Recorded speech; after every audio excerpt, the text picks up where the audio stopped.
매일 성경과 함께하는 아름빛교회 말씀 묵상 아름빛 바이블 키즈 시간입니다. 2023년 10월 6일 금요일 함께 묵상할 본문은 열왕기상 13장 1절에서 10절까지 말씀입니다.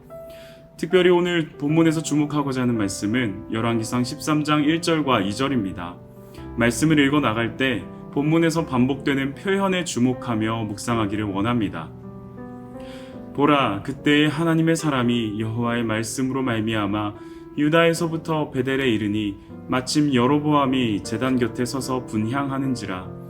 하나님의 사람이 제단을 향하여 여호와의 말씀으로 외쳐 이르되 제단아 제단아, 여호와께서 이와 같이 말씀하시기를 다윗의 집에 요시아라 이름하는 아들을 낳으리니 그가 내 위에 분향하는 산당 제사장을 내 위에서 제물로 바칠 것이요 또 사람의 뼈를 내 위에서 사르리라 하셨느니라 하고. 아름빛 교회에서는 지난 9월 6일부터 큐티학교 3기 과정을 신앙 강좌로 진행하는 중입니다. 20명의 성도님들께서 매주 수요일 저녁 하루 일과를 마치고 피곤한 몸을 이끌고 나오십니다.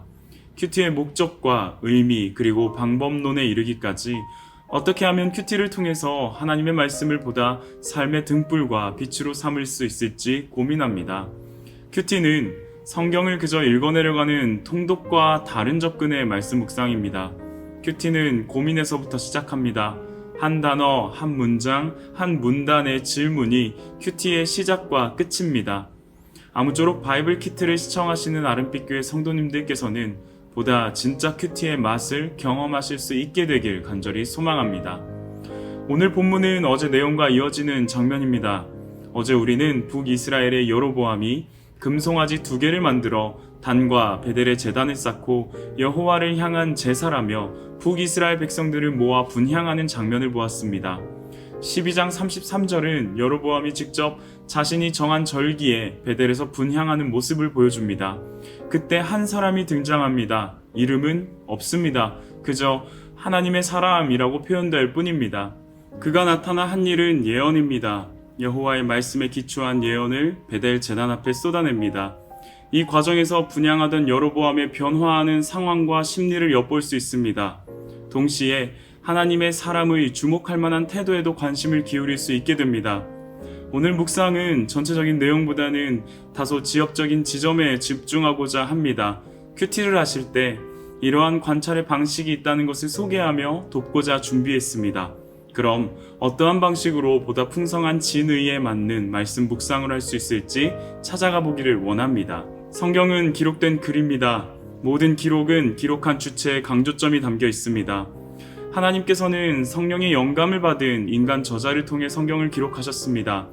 우리는 기록된 말씀 속에서 하나님의 강조점, 하나님의 의도를 파악하고자 애써야 합니다. 주어진 본문 속에서 본문의 의도를 파악하기 위한 첫 번째 과정은 면밀한 관찰입니다. 특히 반복되는 표현, 독특하게 사용된 단어, 문장 등을 살펴보는 것이 중요합니다. 그런 의미에서 오늘 본문에는 아주 대놓고, 드러내놓고 반복되는 표현이 등장합니다. 바로 하나님의 사람이라는 표현과 여호와의 말씀이라는 표현입니다.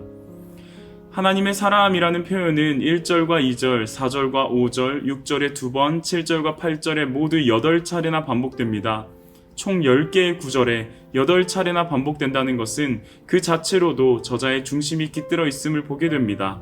첫 구절만 하나님의 사람이라고 표현한 뒤 이후로는 그와 같은 인칭 대명사로 표기할 수 있습니다.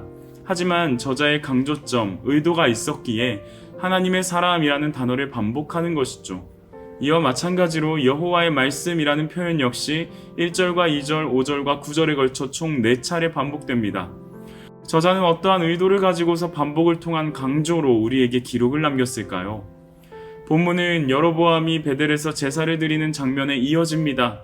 여로보암은 백성들이 남유다의 예루살렘 성전으로 예배 처소를 삼는 것이 못마땅했습니다.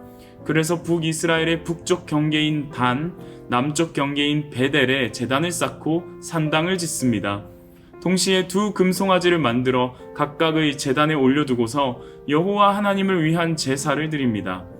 여호와 하나님께서 극렬하게 원하지 않으시는 모습을 마땅히 하게 여기는 여로보암입니다. 그는 종교의식이나 생활만 추구했을 뿐 예배의 대상과 장소 등은 안중에도 없었습니다. 이에 하나님께서는 이름 없는 한 사람을 보내어 여로보암의 배역과 죄를 경고하십니다. 성경 저자는 이름 없는 한 사람을 하나님의 사람이라고 표현합니다. 독특한 것은 그가 유다에서 베델에 이르렀다는 사실입니다. 북이스라엘에는 마땅한 선지자, 하나님의 사람이 없었나 봅니다. 그래서 하나님은 남유다의 한 사람을 세워 그를 북이스라엘의 베델로 보내십니다. 저는 이 지점에서부터 하나님의 사람이 갖추어야 하는 태도, 자세를 발견하게 됩니다. 하나님의 사람은 좁은 길을 걸어가는 사람입니다. 자신을 환대하고 환영하며 박수 쳐주는 넓은 길을 따라가지 않습니다. 하나님의 사람은 하나님의 말씀에 순종하여 좁은 길이라도 걸어가는 사람입니다. 만약 그가 남유다에서 이와 같은 예언을 했었더라면 어떠했을까요? 적어도 여로보암의 위협과 행패로부터는 안전했을지 모릅니다. 하지만 여호와 하나님의 명확한 경고를 전달하기 위해서 그는 마땅히 좁은 길을 향해 걷습니다. 오늘 하루 우리의 삶에서 마주할 넓은 길과 좁은 길의 선택 앞에 어디를 택하여 걸으시겠습니까? 하나님의 사람답게 보다 좁은 길, 그러나 하나님이 원하시고 기뻐하시는 길을 걷길 소망합니다. 아무도 알아주지 않는 길, 그래서 자랑할 일 하나 없는 길, 하지만 하나님이 주목하시는 길, 좁은 길을 걸으며 밤낮 기뻐하는 것, 그 이유는 명확하죠. 주의 영이 함께 하신다는 약속으로 인해. 오늘도 우리의 좁은 길 가운데 주의 영, 성령께서 함께하는 은혜가 있기를 간절히 소망합니다. 그런가 하면 하나님의 사람은 여호와의 말씀에만 철저한 순종의 모습을 보여줍니다. 하나님의 사람의 예언과 그 징조에 놀란 여로보암이 그를 회유하려 시도합니다. 자신과 함께 왕궁으로 가서 쉬기를 요청합니다. 예물도 준다고 합니다. 하지만 하나님의 사람의 태도는 확고합니다. 여호와의 말씀이 명령하여 이르셨다. 하나님의 사람은 여호와의 말씀에 굳은 심지를 두고서 살아갑니다.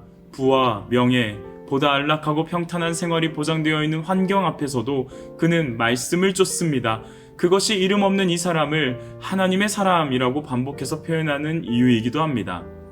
사랑하는 아름빛교회 성도 여러분, 그리고 청년 지체 여러분, 하나님은 우리를 하나님의 사람의 신분, 오히려 하나님의 자녀라는 신분을 허락하셨습니다. 그 정체성에 맞는 디그니티, 위엄과 품격으로 살아가는 우리가 되기를 간절히 소망합니다. 오늘도 하나님은 우리에게 하나님의 사람답게 살라라고 말씀하십니다. 이 말씀을 받아든 우리, 여호와의 말씀에 순종하는 하루가 되었으면 좋겠습니다. 좌로나 우로나 치우치지 않고 오직 한 길, 하나님의 말씀을 뒤따르는 길 되기를 소망합니다. 좁으나 곧은 길로 굳은 심지를 갖고서 걸어가는 하루가 됩시다. 함께 기도하겠습니다.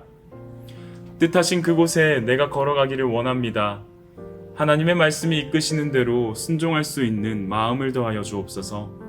그 말씀에 부합하는 삶을 살아가기에는 연약한 내 모습입니다. 하지만 주님께서 택하여 부르시며 세우신 하나님의 사람으로서 살아갈 힘과 능력을 주옵소서. 하나님의 사람으로서 하나님의 사람답게 하나님의 사람이라는 품위와 위엄을 가지고 하나님의 사람이 걸어가야 할 마땅한 자기 십자가의 길, 좁은 길을 묵묵히 걷길 원합니다. 감사드리며 예수님의 이름으로 기도합니다. 아멘.